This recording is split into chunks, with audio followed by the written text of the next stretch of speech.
Tonight I'm going to talk to you about three things, all related to foothill fires.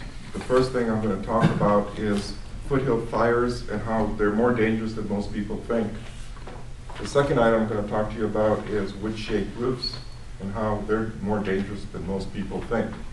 And finally, I'm going to talk to you about our legislators and how you cannot depend on them.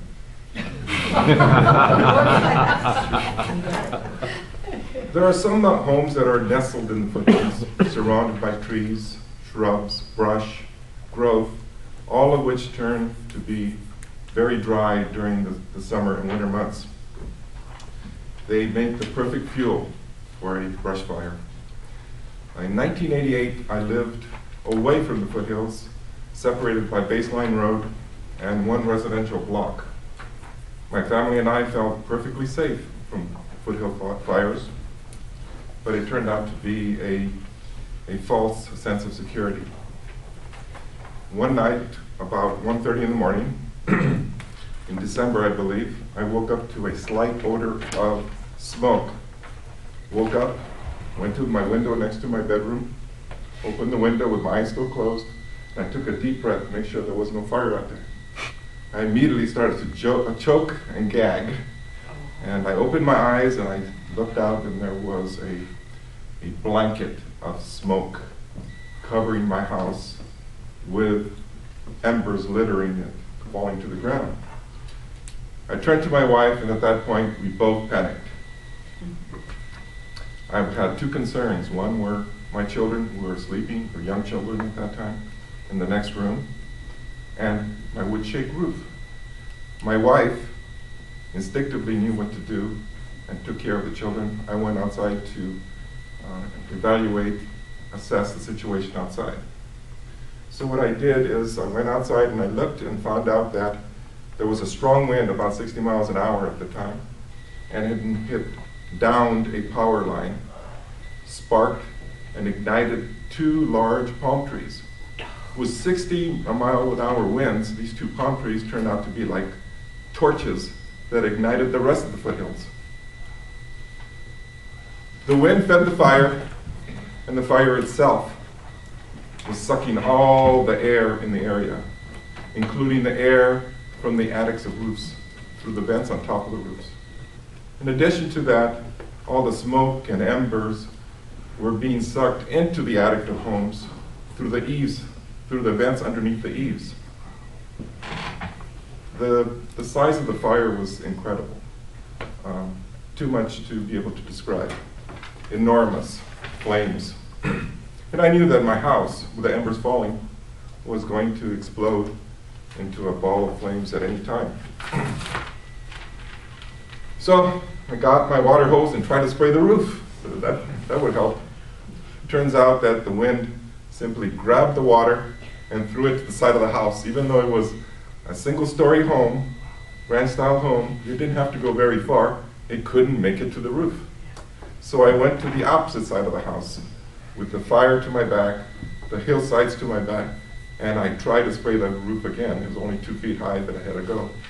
And the wind grabbed it again and threw it on me. So now I was all wet, hot. I had my eyes, my nose, my throat, my lungs were all burning from the fire of the embers and smoke.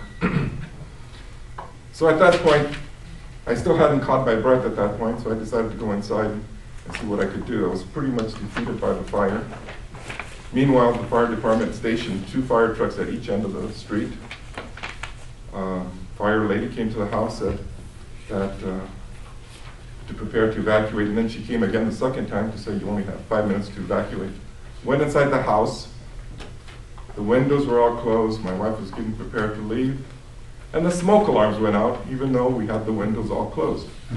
So that added to the panic. Fortunately, I was tall enough to grab them and tear them off the ceiling and throw them onto the ground. As soon as I did one, the next one went off.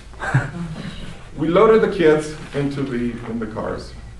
We loaded the 2 children into my wife's car.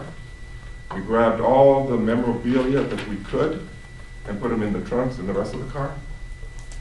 And we started to drive off, backed out of the garage, and as we drove away, My wife and I both lived in our house by coincidence at the same time, thinking we would never see that house again.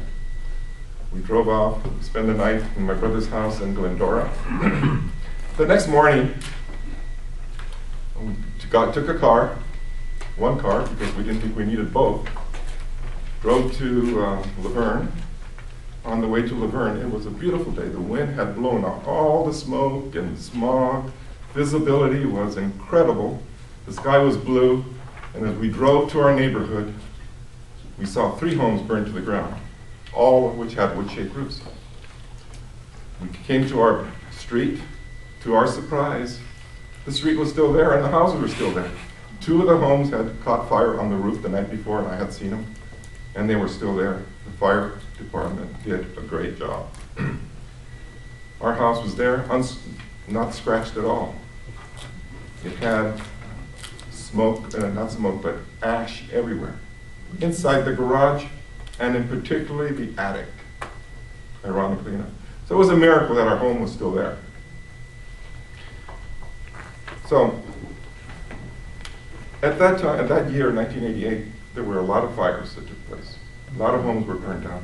And the public, the general public, was completely outraged. So they insisted on passage of a law to outlaw wood-shaped roofs in California. Ironically enough, all the legislators that had favored the timber and lumber lobbyists in the past, some of them claimed that now they were the champions of this cause when they had many, many years and decades to have passed the law, which is ironic. I learned quite a bit about foothill fires. The first thing I've learned is that foothill fires are more dangerous than most people think for the simple reason they have a larger reach. Homes that are blocks away at random are burned because of the embers down to the ground. Wood-shaped roofs, even though they're outlawed now,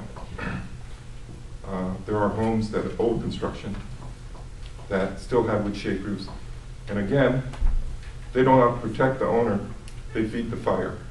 So, and finally, I've discovered that the general public does a better job at legislation than the legislators that we've elected. Mr. Toastmaster.